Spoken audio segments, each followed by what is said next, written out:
हजारों साल पहले की बात है। नमरूद नाम के एक बादशाह की हुकूमत थी। उसने खुदा होने का झूठा दावा कर रखा था और जो उसे खुदा ना मानता उस पर जुल्म और सितम करता और कत्ल भी करवा देता था। उस दौर के नबी हजरत सैयदना इब्राहिम अलैहिस्सलाम भी नमरूद को खुदा ना मानने की वजह से आग में डाले गए, मगर अल्लाह अज़्ज़ व जल के हुक्म से वो आग आप अलैहिस्सलाम के लिए ठंडी हो गई और आप महफूज रहे। आप अलैहिस्सलाम को आग में डालने जाने के कुछ दिन बाद सख्त कहत पड़ा और खाने पीने का सामान खत्म हो गया। लोग नमरूद के दरबार में जाकर अनाज की दरख्वास्त पेश करते। जवाबन नमरूद उनसे अपने खुदा होने का इकरार करवाता। जो उसे खुदा मानता उसे अनाज मिल जाता और जो ना मानता उसे खाली हाथ जाना पड़ता। हजरत सैयदना इब्राहिम अलैहिस्सलाम भी अनाज लेने नमरूद के पास गए। नमरूद ने पूछा, तुम्हारा रब कौन है? फरमाया, मेरा रब वो है जो जिंदा करता और मौत देता है। ये सुनकर नमरूद बोला, ये कुदरत तो मेरे पास भी है। ये कहकर उसने दो कैदियों को बुलवाया, एक को छोड़ दिया और एक को कत्ल करवा दिया। आप अलैहिस्सलाम ने नमरूद के कम अकली देखकर फरमाया, मेरा रब मशरिक से सूरज निकालता है, अगर तू खुदा है तो मगरिब से सूरज निकाल कर दिखा। ये सुनकर नमरूद हैरान हो गया और कोई जवाब ना दे सका। कुछ देर बाद अपनी शर्मिंदगी मिटाने के लिए बोला, मेरे पास अनाज नहीं है, जाओ अपने रब से जाकर अनाज मांगो। आप अलैहिस्सलाम नमरूद की दरबार से निकल आए और घर की तरफ चल पड़े। रास्ते में रेत का एक ठेला नजर आया।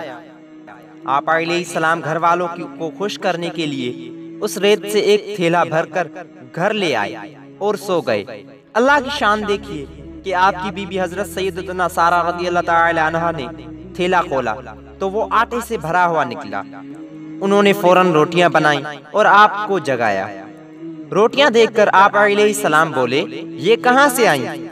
उन्होंने कहा, ये उसी आटे से बनाई हैं जो आप थैले में भर कर लाए थे।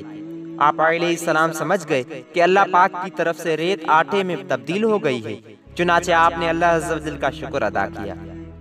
उधर अल्लाह पाक ने इंसानी शक्ल में एक फरिश्ता नमरूद के पास भेजा। फरिश्ते ने उससे कहा, तेरा खुदा कहता है तू मुझ पर ईमान ले आ, मैं तेरी बादशाहत बरकरार रखूंगा। नमरूद बोला, कौन खुदा? खुदा तो सिर्फ मैं हूँ। फरिश्ते ने दूसरी बार फिर तीसरी बार भी अपनी बात दोहराई, मगर हर बार नमरूद ने इनकार ही किया। नमरूद की इस सरकशी का नतीजा ये हुआ कि अल्लाह अज़्ज़ व जल की तरफ से मच्छरों की फौज नमरूद के लश्कर पर मुसल्लत हो गई, जिसने लश्कर के तमाम अफराद का गोश्त खाकर सारा खून पी लिया और उनके सिर्फ हड्डियां बाकी रह गई। मच्छर इतने ज्यादा थे कि सूरज की रोशनी दिखाई नहीं देती थी। नमरूद ये होलनाक मंजर देखता था मगर कुछ नहीं कर सकता था। इसके बाद अल्लाह का करना यह हुआ कि एक मच्छर नमरूद के नाक के रास्ते दिमाग में घुस गया और मगज खाना शुरू कर दिया। दर्द की शिद्दत से नमरूद पागल होने लगा और उसने अपनी तकलीफ खत्म करने के लिए सर पर डंडे लगवाना शुरू कर दिए। खुदा की कुदरत के जब सर पर डंडा पड़ता मच्छर काटना छोड़ देता और जब डंडा ना पड़ता तो काटना शुरू कर देता।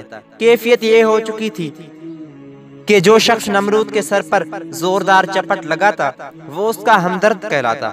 यूं डंडे पड़ते पड़ते और चपट लगते लगते 400 साल गुजर गए और नमरूद बला आखिर जलील और रुसवा होकर मर गया। हिकायत से हासिल होने वाली नसीहतें। हमारा और सारी कायनात का रब अल्लाह पाक ही है जो हमें रिज़्क़ देता है, वही जिंदगी और मौत अता फरमाता है। सूरज और चांद का निकलना, दिन रात का आना जाना सब अल्लाह अज़्ज़ व जल की मर्जी और उसके हुक्म से ही है। जो अल्लाह अज़्ज़ व जल की नाफरमानी करता है उसका अंजाम बहुत बुरा होता है। हमें चाहिए कि अल्लाह अज़्ज़ व जल की नेमतों का शुक्र अदा करें और कभी भी किसी बात पर गुरूर ना करें। अल्लाह ताला से दुआ है कि हमें अमल करने की तौफीक अता फरमाए। आमीन।